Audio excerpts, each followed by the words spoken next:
Hello, beautiful families. Have you ever wondered how a small lunch could feed a large crowd? Let's jump into our first story where Jesus feeds 5,000 people. Picture this. It was a bright, sunny day and thousands of people had gathered around Jesus to hear his teachings. They listened attentively, hanging on to every word that spilled from his lips. But as the day wore on, the crowd became hungry. Now, feeding such a large crowd was a massive task. There were only 5 loaves of bread and 2 small fish brought by a little boy. To many, this would seem like an impossible task, but not for Jesus. Jesus took the 5 loaves and 2 fish, and he looked up towards the heavens. With a heart full of gratitude, he thanked God for the food. He didn't worry about the size of the crowd or the scarcity of the food. He simply gave thanks for what they had. And then, a miracle happened. As Jesus broke the bread and divided the fish, the food began to multiply. Loaves and fish, more than enough to feed the massive crowd, appeared as if out of thin air. The disciples distributed the food to the people, and everyone ate until they were full. And would you believe it? There were even leftovers. This story is not just about the miracle of feeding 5,000 people. It's about gratitude and sharing. It's about how Jesus took what little they had, gave thanks, and made it enough for everyone. It's a reminder that when we share, even if it seems like we don't have much, it can go a long way. Isn't it amazing what can happen when we share? Even with just a little, everyone had enough to eat because of Jesus' miracle. Imagine being able to walk on water. Sounds impossible, right? But for Jesus, it was a walk in the park. Our story takes us to a time when Jesus' disciples were in a boat, navigating through a stormy sea. The winds were fierce, the waves were high, and the disciples were filled with fear. But amidst this chaotic scene, a figure appeared, walking on the water. Yes, it was Jesus, doing what seemed impossible to others. He wasn't just taking a leisurely stroll, though. This was a powerful demonstration of his control over nature, a testament to his divine power. But it wasn't just about showing off his abilities. No, Jesus had a deeper message to share. As he approached the boat, the disciples were terrified. They thought they were seeing a ghost. But Jesus, always the comforter, quickly reassured them. "Take heart, it is I. Do not be afraid," he said. His words were not just a comfort, but a promise that he was always with them, even in the midst of their fears and struggles. Then Peter, always the adventurous one, asked Jesus if he too could walk on water. Jesus invited him to come. And so Peter stepped out of the boat, and for a moment he too walked on water. But then his fear took over, he began to sink. Yet, just as he was about to go under, Jesus reached out and saved him, reminding him of the importance of faith. Through this story, Jesus shows us the power of faith. He teaches us that with faith, we can do things that seem impossible. He reminds us that even when we're surrounded by storms, he is there, ready to reach out and save us. And so the story of Jesus walking on water is more than just a tale of a miracle. It's a story about faith and courage. It's a story about stepping out of the boat, despite the storm. It's a story about trusting in Jesus even when things seem impossible. In the middle of the storm, Jesus was there, showing us that with faith, we can overcome our fears. Sometimes recognizing someone's true identity can be a challenge. Let's see how Peter recognized Jesus as the Messiah. In the hustle and bustle of daily life, there was a moment of quiet conversation that changed everything. Imagine Jesus and his disciples as they walked the dusty roads of Caesarea Philippi, a city known for its diverse beliefs. Jesus posed a question to his companions, a question that would shape the course of history. He asked, "Who do people say that I am?" The disciples began to share the rumors and stories they had heard. Some said Jesus was John the Baptist, come back to life. Others thought he might be Elijah or one of the other great prophets. But then, Jesus asked a more personal question, "But who do you say that I am?" The air must have been thick with anticipation as they pondered this question. It was Peter who broke the silence. With conviction, he declared, "You are the Messiah." Peter's words were not just a casual comment. They were a profound declaration of faith. He recognized Jesus as the Messiah, the Anointed One, sent by God to save his people. This was a significant moment for Peter and for all the disciples. It was a turning point when they moved from seeing Jesus as a teacher and healer to recognizing him as the Savior. Peter's recognition of Jesus was a leap of faith, a courageous step into the unknown. It was an affirmation that Jesus was more than just a man, more than just a wise teacher or a miracle worker. He was the Messiah, the one they had been waiting for. Peter's recognition of Jesus wasn't based on physical appearance or impressive deeds. It was a recognition of the heart and understanding that came from a deep relationship and faith in Jesus. This story of Peter's recognition of Jesus is a reminder for us all. No matter who we are or where we come from, we can come to know Jesus in a personal and meaningful way. We too can recognize Jesus as our Savior, just like Peter did. Just like Peter, we too can recognize Jesus as our Savior. Have you ever seen someone's appearance change before your very eyes? Our next story is about the time Jesus' appearance changed in front of his friends. Imagine yourself on a mountain with Jesus and his closest companions, Peter, James, and John. They were tired from their climb, but what they saw when they reached the peak was nothing short of miraculous. As they stood there, Jesus' face began to change. It wasn't a subtle change, like when someone blushes or turns pale. No, this was a transformation of a different caliber. His face shone like the sun, with a brilliance and intensity that was almost too bright to look at. But that wasn't all.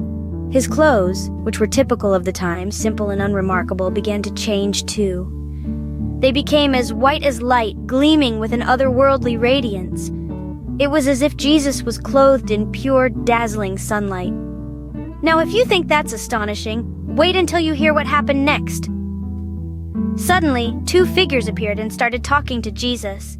They were Moses and Elijah, two of the most revered prophets in history, who lived many centuries before. They weren't just figments of the imagination. They were as real as Jesus himself, there to converse with him on this mountaintop. Peter, James, and John were understandably stunned. They were witnessing something extraordinary, something divine. Peter, always the impulsive one, blurted out that they should build 3 shelters, one for Jesus, one for Moses, and one for Elijah. Just as Peter was speaking, a bright cloud enveloped them, and a voice echoed from within, saying, "This is my son whom I love. With him I am well pleased. Listen to him." The disciples fell to the ground, filled with awe and fear. When they finally dared to look up, they saw only Jesus. Moses and Elijah had vanished, and Jesus' appearance had returned to normal. They descended the mountain, carrying with them a memory they would never forget. In this moment, Jesus showed his divine glory, and it was a sight to behold. Our last story for today is about a woman who made a mistake and how Jesus came to her rescue. In the bustling city of Jerusalem, a woman was caught doing something she shouldn't have. This woman had made a mistake, a big one. She was caught in the act of adultery. In those times, such actions were considered severe crimes, punishable by stoning. The people were angry. They brought her to a man known for his wisdom and kindness, a man named Jesus. They wanted to trap Jesus, to test his teachings against the law. They asked him, "This woman was caught in adultery. The law of Moses says we should stone her. What do you say?" Jesus, wise and compassionate, didn't answer right away. Instead, he stooped down and started writing on the ground. The crowd persisted, demanding an answer. Finally, Jesus stood up and said, "Let any one of you who is without sin be the first to throw a stone at her." His words echoed through the crowd. One by one, starting from the oldest to the youngest, they dropped their stones and walked away. Jesus was left alone with the woman. Looking at the woman, Jesus asked her, "Woman, where are your accusers? Has no one condemned you?" She replied, "No one, sir." And Jesus said, "Neither do I condemn you. Go and leave your life of sin." This story teaches us a powerful lesson about mercy and forgiveness. Jesus didn't ignore the woman's mistake, but he didn't condemn her either. Instead, he gave her a second chance, a chance to make things right, to change her life. He reminded her and us that everyone makes mistakes. But what matters is what we do after our mistakes. Do we learn from them and strive to do better? Jesus teaches us about mercy and forgiveness. He reminds us that everyone deserves a second chance. Wow, what an amazing journey we've been on, exploring these beautiful stories about Jesus. We have seen the miracle of sharing in the story of Jesus feeding 5,000 people, illustrating the power of generosity and unity. Then, we marveled at Jesus walking on water, a testament to the boundless faith we should all strive to possess. We witnessed Peter's recognition of Jesus as the Messiah, a moment that emphasized the importance of acknowledging and accepting truth.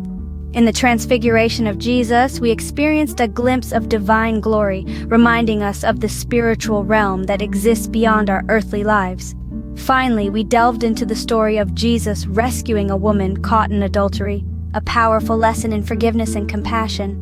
These stories are not just tales, but lessons meant to guide us in our everyday lives. As we say goodnight, remember these stories and the lessons they teach us. Keep them in your hearts and minds. Good night, beautiful families. Beautiful. Hello, families, kiddos. Today we're going to tell you a beautiful story about a man who couldn't see from birth and how he was healed by Jesus. Picture this. A man born into a world of darkness, unable to witness the radiant sunrise or the twinkling stars. He had never seen the colorful flowers that bloom in spring or the falling leaves of autumn. He had never seen the faces of his loved ones. He was born blind. Now imagine living in a time when there were no glasses, no contact lenses, no surgeries that could help him see. This was his life. A life lived completely in the dark.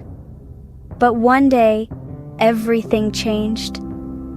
Enter Jesus, a man known for his wisdom and kindness, and for the miracles he performed. Jesus met the blind man, and he saw more than just his blindness. He saw a man who deserved to experience the world in all its beauty. Jesus, with a heart full of compassion, reached out to the blind man. He took some mud, mixed it with his own saliva, and spread it on the man's eyes. Then he told the man to go wash in the pool of Siloam. The man did as he was told. He washed his face, and for the first time in his life, he could see. He saw the world in all its glory, the colors, the people, the sky above and the earth below. This wasn't just a simple act of kindness. It was a miracle, a testament to the healing power of Jesus. It was proof that with faith and belief, anything is possible. The man who had lived his life in darkness was now basking in the light. He was given a gift that changed his life forever. He was given the gift of sight. And that, my friends, is how Jesus gave a precious gift to a man who had never seen the world before. Scene script. Next up, we have a heartwarming tale of a man known as the Good Samaritan. In a time long ago, there was a man who journeyed from Jerusalem to Jericho. Unfortunately, he fell into the hands of robbers. They took his clothes, beat him up, and left him half dead on the side of the road. Now it so happened that a priest was going down the same road. When he saw the man, he passed by on the other side. Later, a Levite also came to the place, saw the man, and he too passed by on the other side. You see, back then, people were often afraid to help strangers. They worried about getting involved, about the danger or the inconvenience. But then, along came a Samaritan. Now, Samaritans and Jews back in those times didn't really get along. There was a lot of mistrust and misunderstanding between the two groups. But this Samaritan, he saw the man and his heart ached for him. He felt compassion for this stranger who was in pain. So, he went to the man, cleaned his wounds with oil and wine, and bandaged them. He put the man on his own donkey, brought him to an inn, and took care of him. The next day, he took out 2 silver coins and gave them to the innkeeper, saying, "Take care of him, and if you spend more than this, when I come back, I will repay you." What a remarkable act of kindness from a complete stranger. The Samaritan didn't just give the man a quick fix and then leave him. No, he went above and beyond. He took the time, the effort, and used his own resources to make sure the man was safe and cared for. He didn't let their differences get in the way of showing compassion. The story of the Good Samaritan is a beautiful reminder that kindness doesn't have boundaries. It doesn't matter who we are, where we come from, or who the person in need is. Kindness is about seeing someone in pain and stepping up to help. It's about recognizing our shared humanity and extending a hand of compassion. Sometimes we might feel like the priest or the Levite, unsure of how to help or afraid of what might happen. But remember the Good Samaritan. Remember his compassion, his selflessness, and his courage. He stood up when others walked by. He made a difference in the life of a stranger. This story isn't just about one act of kindness. It's a call to each and every one of us to be the Good Samaritan in our own lives, to look out for those in need and to show them kindness, even if they are strangers. Remember, just like the Good Samaritan, always be kind to others, even if they are strangers. Now, let's talk about a special visit. It's about when Jesus visited his friends Mary and Martha. Our story unfolds in the home of two sisters, Mary and Martha. They were very close friends of Jesus, and one day, they had the honor of hosting him in their home. Can you imagine the excitement? Having a friend over is always fun, but having Jesus, well, that's a whole different level of special.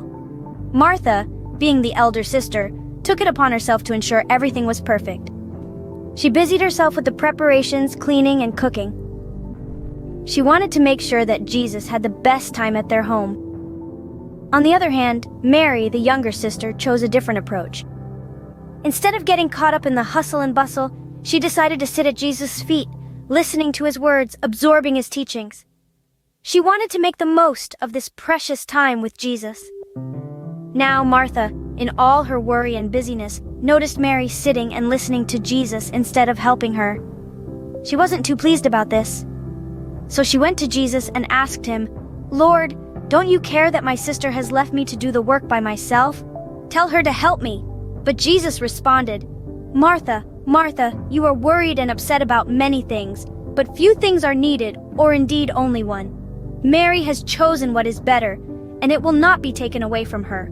You see, Jesus was teaching us a very important lesson here. It's not that helping out and being hospitable is wrong. No, not at all. But sometimes we get so caught up in our duties and tasks that we forget to stop, listen, and learn. Mary understood this. She knew that the chores would always be there, but the chance to sit and learn from Jesus was a rare and precious opportunity. So remember, sometimes it's important to stop and listen, just like Mary did with Jesus. Have you ever heard about a miracle? Well, our next story is about a miraculous event performed by Jesus. In a small village called Bethany, there lived a man named Lazarus with his two sisters, Martha and Mary. Lazarus fell seriously ill, and his sisters sent word to Jesus pleading for his help. But when Jesus received the message, he said, "This sickness will not end in death. No, it is for God's glory, so that God's Son may be glorified through it." Jesus stayed 2 more days where he was, and by the time he decided to go to Bethany, Lazarus had already been in the tomb for 4 days. When Martha heard that Jesus was coming, she went out to meet him. "Lord," she said, "if you had been here, my brother would not have died. But I know that even now God will give you whatever you ask." Jesus said to her, "Your brother will rise again." Martha thought he was talking about the resurrection at the end of time, but Jesus had something else in mind. He told her, "I am the resurrection and the life. He who believes in me will live, even though he dies. And whoever lives and believes in me will never die." After this, Jesus, deeply moved, went to the tomb. It was a cave with a stone laid across the entrance. "Take away the stone," he said. Despite Martha's concern about the odor, for Lazarus had been dead 4 days, they took away the stone. Then Jesus looked up and said, "Father, I thank you that you have heard me. I knew that you always hear me, but I said this for the benefit of the people standing here, that they may believe that you sent me." Having said this, Jesus called in a loud voice, "Lazarus, come out!" And to everyone's astonishment, the man who was dead came out, his hands and feet wrapped with strips of linen and a cloth around his face. Jesus said to them, "Take off the grave clothes and let him go." The people were amazed. Some were frightened, some were joyful, but all were in awe of the power of Jesus. This miracle was not just about bringing Lazarus back to life. It was about demonstrating the power of faith and the promise of eternal life. This story of Lazarus is a powerful reminder that, with faith, miracles can happen. It shows us that through Jesus, life conquers death, love triumphs over despair, and faith can make the impossible possible. And that's how Jesus showed everyone the power of faith by bringing Lazarus back to life. Our last story for today is about a son who made a mistake and a father who lovingly forgave him. Once upon a time, there was a man who had 2 sons. The younger one grew restless. He yearned for adventure, for a life beyond the familiar fields and family home. So he asked his father for his share of the inheritance. His father, though saddened, granted his request, and the young man set off to see the world. In a distant land, the young man lived a life of indulgence, spending his wealth on fleeting pleasures. But as the days turned into weeks, and weeks into months, his money dwindled until he had nothing left. To add to his misery, a severe famine swept over the land, and he began to starve. In desperation, he found work feeding pigs. Can you imagine that? A son of a wealthy man, reduced to sharing meals with swine. In his hunger and despair, he longed to fill his belly with the pods that the pigs were eating. One day, as he sat amongst the pigs, he came to his senses. He thought of his father's house, where even the servants had plenty to eat. He decided to return home to kneel before his father and say, "Father, I have sinned against heaven and against you. I am no longer worthy to be called your son. Make me like one of your hired servants." So he set off on the long journey home, rehearsing his apology with every step. But while he was still a long way off, his father saw him, his heart filled with joy, and he ran to his son, threw his arms around him and kissed him. The son began his rehearsed speech. "Father, I have sinned against heaven and against you. I am no longer worthy to be called your son." But his father, full of happiness to see his son back home, called his servants and said, "Quick, bring the best robe and put it on him. Put a ring on his finger and sandals on his feet. Bring the fattened calf and kill it. Let's have a feast and celebrate, for this son of mine was lost and is found." And so they celebrated, for the lost son had returned, not as a servant but as a beloved son. The father's love was not dependent on the son's mistakes, but on the simple fact that he was his child. This story teaches us about the boundless and unconditional love of a father, a love that forgives and celebrates our return, no matter how far we've strayed. It's a reminder that everyone makes mistakes, and often it's in our lowest moments that we realize the value of what we've left behind. Remember, everyone makes mistakes, but it's never too late to ask for forgiveness and make things right. And with that, we come to the end of our journey through these wonderful stories. Stories that have touched our hearts, opened our minds, and taught us invaluable lessons. Lessons that, if remembered, can guide us through the winding paths of life. In our first tale, a man born blind was gifted the miracle of sight. But this story isn't just about the ability to see the world around us. It's about the power of faith, the strength of belief, and the capacity to see beyond what's visible, to see with our hearts and not just our eyes. Then we ventured into the story of the Good Samaritan, a tale that showed us the beauty of kindness to strangers. It taught us that compassion knows no boundaries and love transcends all barriers. It reminded us that we should always lend a helping hand, even to those we don't know, for in doing so, we might just be the beacon of hope someone needs. Our journey continued with Mary, Martha, and Jesus, a story that emphasized the importance of listening. It taught us that while being active and productive is crucial, sometimes all we need to do is sit down, be still, and listen. Listen to the world around us, listen to the wisdom of others, and most importantly, listen to the quiet whisperings of our own hearts. Next, we delved into the miracle of life, the story of Lazarus, a tale that showed us the power of faith and the possibility of miracles. It reminded us that even in our darkest hour, hope can light the way. Lastly, we explored the story of the prodigal son, a tale that beautifully illustrated the power of forgiveness. It reminded us that no matter how far we stray, we can always return home. And forgiveness is a gift we can offer to others and to ourselves. Good night, families and kiddos. Always remember these beautiful lessons as you journey through life. Sweet dreams.